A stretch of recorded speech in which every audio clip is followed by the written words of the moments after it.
Good morning, ladies and gentlemen. I, Charu, welcome you all to the day 2 of the 6th Annual Summit of Chief Learning Officers Summit India. The theme being Organizational Learning, Impacting Business, Changing the Game. We now begin with our morning session.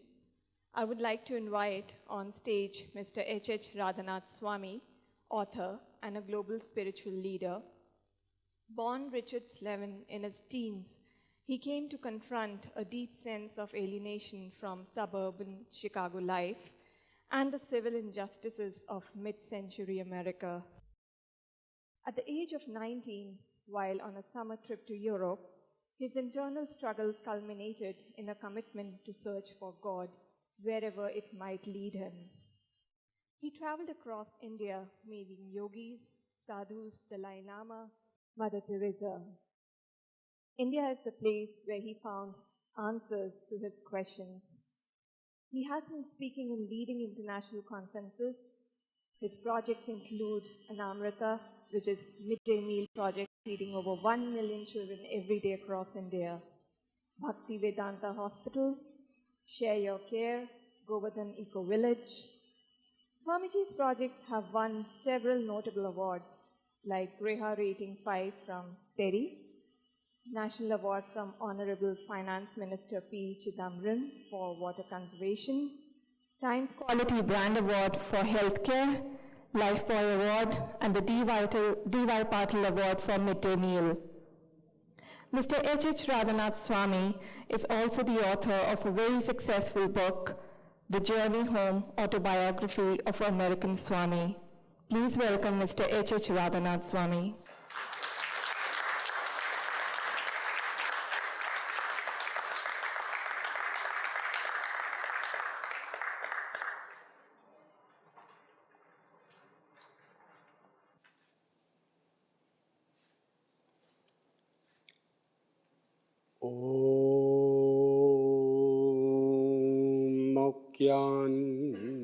Timidandasya Gyananjana Chalakaya Chakshurun Militam Jena Tasmai Sri Gurave Namaha Nama Om Vishnu Padaya Krishna Pristaya Bhutale Srimate Bhaktivedanta Swami Niti Namine Namaste Saraswati Deve Gauravani Pracharine Nirvishesha Shunyavadi Paschatya Shatharine Sri Krishna Chaitanya Prabhu Nityananda Sri Advaita Gadadhara Shivasati Gaur Bhakta Vrinda Hare Krishna Krishna Krishna Hare Hare Hare Rama Rama Rama Hare Hare.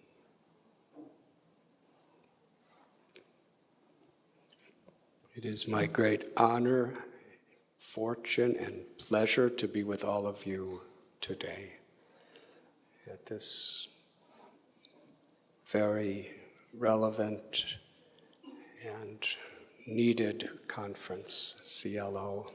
Thank you, Mr. Kumar, for inviting me to participate. I was asked to speak on how we could learn lessons that can not only equip us to live and serve within this world in a very significant way, but also lessons that can transform our lives, even from the most ordinary experiences in life. Not long ago, I decided to get away from all the demands and expectations in my life, because spiritual people also have that kind of situation. And I went to a forest. It's in Northern California. It's called Muir Woods. Gigantic redwood trees, sequoia trees are growing there. I just wanted to be left alone. As I was walking, I came upon a circle of about 25 Chinese tourists. In the middle of the circle was a forest ranger. So wanting to get away from people, I started walking a little faster. But then I heard the forest ranger say, "I am about to tell you the underground secret of the redwood forest." Now, I grew up in the 1960s as a teenager in America, so I'm naturally inclined toward underground secrets. So I stopped to listen. He explained how the redwood tree is the tallest, largest tree on planet Earth. And some of these trees are over 2,000 years old. He said, usually for a tree to survive and grow, the roots have to go very deep. But redwood trees, their roots don't grow deep. But yet these trees, over the thousands of years that they have been standing there, have endured massive forest fires, devastating earthquakes, frigid winters, storms, winds, tornadoes. How do they keep standing? And he paused to let us think about it. Then he explained, underground, the roots cannot be seen. But the nature of a redwood tree, the roots reach out to the roots of other redwood trees. And when two roots of two different trees come together, they wrap around each other and make a permanent knot. And all the roots of all the trees are reaching out to connect with each other. Unity's their strength. These gigantic redwood trees that are 2,000 years old, that are so tall, we came to one redwood tree, and there was a sign near it. It said, if a little mouse looks up at a 6-foot man, not a Bombay rat, a little mouse, it's the same experience as if a 6-foot man looks up at this tree. Huge. These giant trees, their roots go not only to other huge trees, but even to the little baby trees that are just coming out of the seed. Their fine little roots are wrapping around the big roots. And in this way, they're empowering each other to grow. And because of their unity, through the fires and through the windstorms, they keep growing and growing and growing. I found this to be such an incredible message. We see trees everywhere we go, but this invaluable lesson is right in front of our eyes, and how much we could learn. A few years ago, I saw in a newspaper the story of a basketball game. Now, what does a Swami have to do with basketball games? Really nothing. But there was something that really affected me. There was a star player in a world championship playoff, the last game. There was 2 seconds left. He was given the ball. If he made the basket, they win the world championship. If he missed it, they lose. It's the last shot of the game. They're 1 point behind. Either they win or lose. It was an easy shot. If he made this basket, he would have won one of the greatest awards of making one of the most coveted records in basketball history. Something no one has ever done. How many points he scored in championships. He passed it to another person. That person, it went in, made the basket. They won. When he was asked, why didn't you do it? It was easy. You would have won a world record. He said, when I'm playing, I can't think about me. I have to think about the team. Yes, it was 90% I would have made it, but it was 95% he would have made it. In spiritual organizations, what to speak of politics or corporate world, the lesson is, it's not about me, it's about us.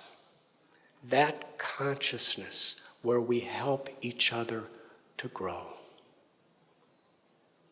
The giant redwood trees in the forest are totally dependent on the little trees. And the little trees are dependent on the giants and on each other. As was said in the introduction, when I was a teenager, I hitchhiked from London to India. And I traveled in the Himalayas as a sadhu, searching for spiritual meaning. Because I was born and raised in the United States of America, and I saw people had so much. But what confused me is they had so little. Because real happiness is a condition of the heart. There's a saying that in a human evolved society, people love people and use things. But unfortunately, sometimes we become so distracted by limitless weapons of mass distraction that we love things and use people to get them and keep them. From an economic perspective, from a political perspective, from an organizational perspective, it is an unsustainable model. And from a human perspective, there can be no real fulfillment in such a life. So I was looking for something meaningful and fulfilling that I can really connect my life to. And then, whether I become a millionaire or a billionaire or a monk or a Swami, I found something rich within myself, and I could share that with the world.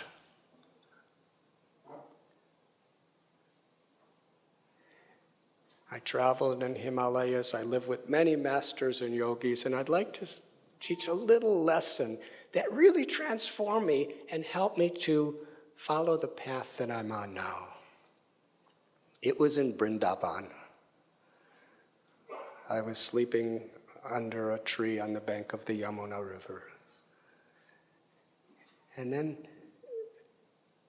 Swami, or Srila Prabhupada, A.C. Bhaktivedanta Swami, he came to Vrindavan with about 40 disciples from all over the world.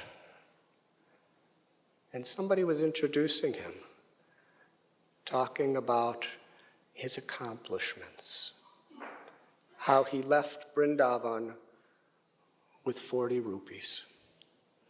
He took a cargo ship across 2 oceans and 3 continents to New York City from Calcutta. And when he arrived, no one would change in 1965 rupees for dollars. So he had nothing. and he didn't know anyone, but he had such a determination